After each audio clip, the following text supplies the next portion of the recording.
Stephen is sure to suspect something. That $150,000 ought to go a long way toward making him forgive you. Well, will it take long? No, the workman is supposed to have it all ready. All that has to be done now is... well, it won't take long. Would you rather wait in the caretaker's house? No, I'll come along with you. All right.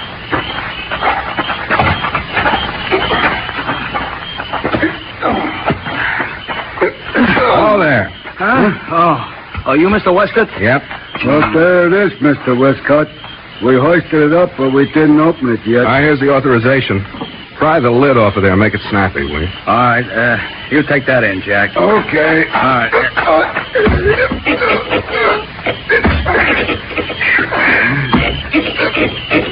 What's the matter? Is it stuck or what? Take it easy, lady, will it? It's coming.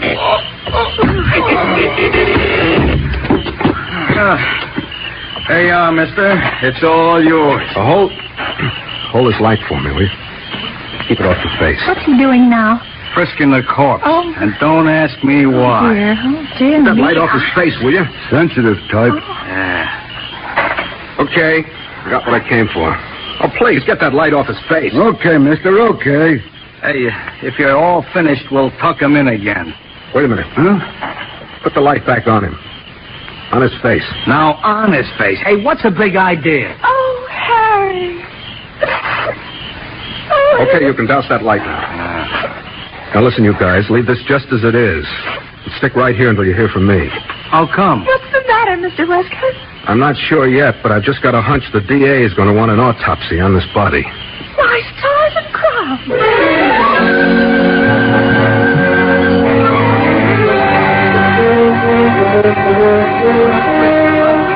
Here comes the sun. Come in. Hey, what's this? Up and dressed already? Well, I bought some things in town yesterday afternoon. The delivery man usually comes around 10 o'clock, so I thought I'd put off my sun lamp and bath until then. Oh, but you will take your treatment then, promise me? All right, darling, but really you worry too much about me. You must have come in awfully late last night. Did you see the show through twice? Stephen, I didn't go to a picture last night. I did what you told me not to. What are you talking about? Here it is, Stephen, $150,000. You stupid little fool! Let go of my shoulder. You're hurting me. Who's with you? Who saw it beside you? Nobody, Stephen. I got the permit and took it out there, and he showed it to the man in charge of the grounds, and he got a couple of works. All right, go on. One of them got it out of the vest pocket, Yes? and then they put the lid on again and lowered it and covered it up. You're sure everything was put back again, just the way it was? Why, yes, Stephen, of course. Well, I just hate to think he wasn't put back properly. Oh, then you aren't angry with me? I guess I acted pretty silly about it. I thought... I don't know what I thought. Stephen, you didn't suspect me of having anything to do with Harry dying so suddenly. Why, of course not. What an idea. Look, you better give me that ticket for safekeeping. I'll put it in the safe down at the office till you're ready to turn it in. That's a wonderful idea, Stephen. It makes me nervous having it around the house. $150,000, Stephen. Just think of it. Oh.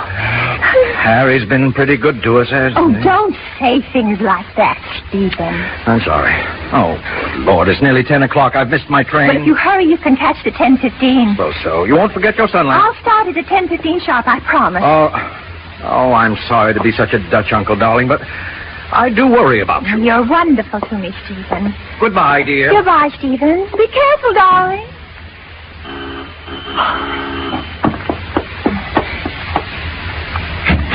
Come in quickly. He just this minute left the house. I suppose he took the ticket with him. How did you know?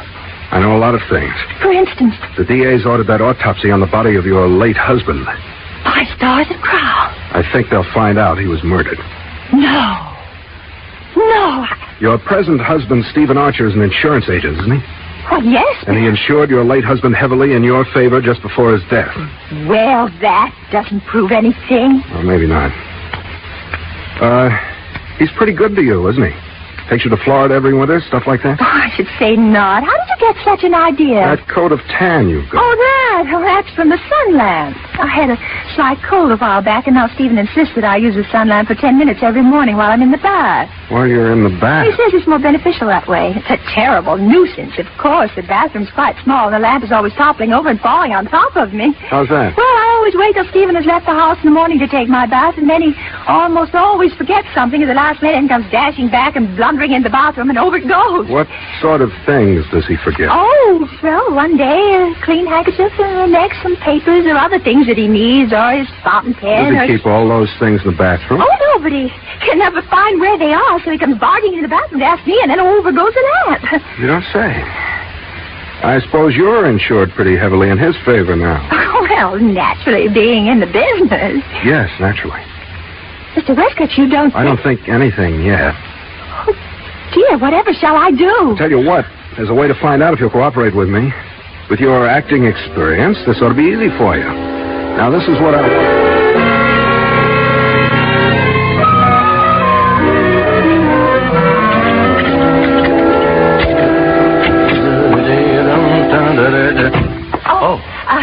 Stephen, this is Mr. Westcott. He's with the Bulletin. And what can we do for you, Mr. Westcott? I stopped in the district attorney's office on my way here, Mr. Archer. They've just completed an autopsy on the body of Harry Meade. It wasn't my idea, Stephen. Believe me, it wasn't. You understand, of course, I'm not with the police. I'm in this for a news story or anything else that might come my way. I see. I might be able to help you people if you'll tell me the truth. What was the result of the autopsy? The report isn't made out yet, but I think they'll find he died of a blow over the head. Sit down, Mr. Westcott. I might as well tell you everything. Josie, you don't have to tell this man anything. Stephen, let me do this in my own way. You see, Mr. Westcott, it was all my doing. Stephen was in no way to blame for what happened. He used to come over in the evenings to see Harry. Not me, but the more I saw him, the stronger the feeling grew on my part. Harry was heavily insured in my favor. Josie. He never took me seriously, always scoffed at my love for the theater. I couldn't help thinking how opportune it would be if anything took him away from me. Josie. Do I make myself clear, Mr. Westcott? Go on. Well, the night Harry died, he had gone out and back at the house to get some air, and I was doing the dishes. And it came over me all of a sudden what I had to do. I dried my hands and went upstairs and got out an old flat iron I no longer used, and I came downstairs with it hidden under my apron and went out to where Harry was. Well, I stood there talking with him for a moment, and I waited until he turned his back to me, and then I did it. You did what? I swung the flat iron by its handle squarely at the back of his head. He didn't die right away, but he was unconscious, and I could see it was all over. He had a weak heart, you know. And, well, afterwards, I took the iron over in the vacant lot and buried it. And the rest happened as I told you. Stephen came around, and we carried him into the house. You mean you didn't notice the wound? Didn't it bleed? Well, it did a little, but I washed it off. I see. And then I took some pinkish face enamel I had left over from the days when I was an actress, and I plastered that over the wound and even powdered it so it would be less noticeable. I made a good job of it because, after all, I do know something about those things, you know, makeup. So that's why the doctor never noticed it when he examined Harry's body. Josie, I can't believe it. Forgive me, Mr. Westcott, but this is a terrible, terrible shock. Well, now you know everything. I suppose you may as well drive me to police headquarters. Why should I?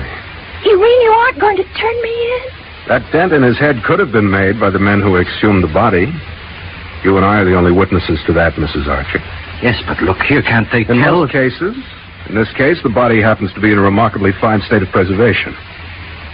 Besides, if I do you a favor, maybe you'll cut me in for a little of that sweepstakes ticket. Oh, anything you like at all. Good. I'll come back tomorrow and we'll talk it over. Good night. Good night, Mr. Westcott, and thanks. Thank you from the bottom of our hearts. Good night, Mrs. Archer. Good night.